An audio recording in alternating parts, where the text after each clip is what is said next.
खुदारा दोस्तों खुदारा, फ्रूट खाना खाने के बाद ना खाएं। यानी कि सुबह दोपहर शाम जब भी आप खाना खाते हो तब उसके फ़ौरन बाद फ्रूट ना खाओ, ये जहर है ये आपके लिए। वो इस तरह का लॉजिक मैं आपको बता देता हूँ, क्योंकि फ्रूट जो है वो हमारे मैदे में नहीं बल्कि हमारी छोटी आंत के अंदर हजम होता है, क्योंकि फ्रूट के अंदर कार्बोहाइड्रेट्स होते हैं और कार्बोहाइड्रेट्स छोटी आंत के अंदर हजम होते हैं। जबकि खाना जो है उसे तकरीबन 4 से 5 घंटे लगते हैं मैदे से छोटी आंत तक पहुंचने में, यानी वो मैदे के अंदर काफ़ी घंटे तक स्टे करता है। और जब फ्रूट खाएंगे हम खाना खाने के बाद तो फ्रूट और खाना दोनों आपस में मिक्सअप हो जाएंगे और इस तरह फ्रूट जो है वो छोटी आंत तक जल्दी से जल्दी नहीं पहुंचेगा, जिसकी वजह से खाना खाने के बाद फ्रूट खाने से ही होता है कि हमें खट्टे डकार और बदहजमी होती है, क्योंकि फ्रूट जो है वो मैदे के अंदर गलता सड़ता रहता है।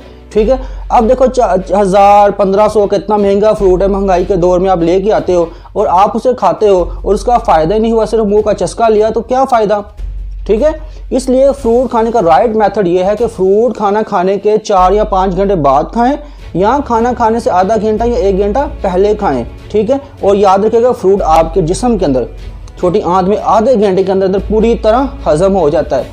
ये बात आप जहन में रखिएगा। अगर आपको वीडियो पसंद आई है तो चैनल को सब्सक्राइब कीजिएगा, ठीक है, वीडियो को लाइक कीजिएगा और शेयर भी कीजिएगा। इन्फॉर्मेटिव चीज़ है, दोस्तों तक पहुँचे, इसको शेयर ज़रूर कीजिएगा। बहुत शुक्रिया दोस्तों, मिलते हैं अगली वीडियो में, अपना ख्याल रखिएगा। खुदा हाफिज़।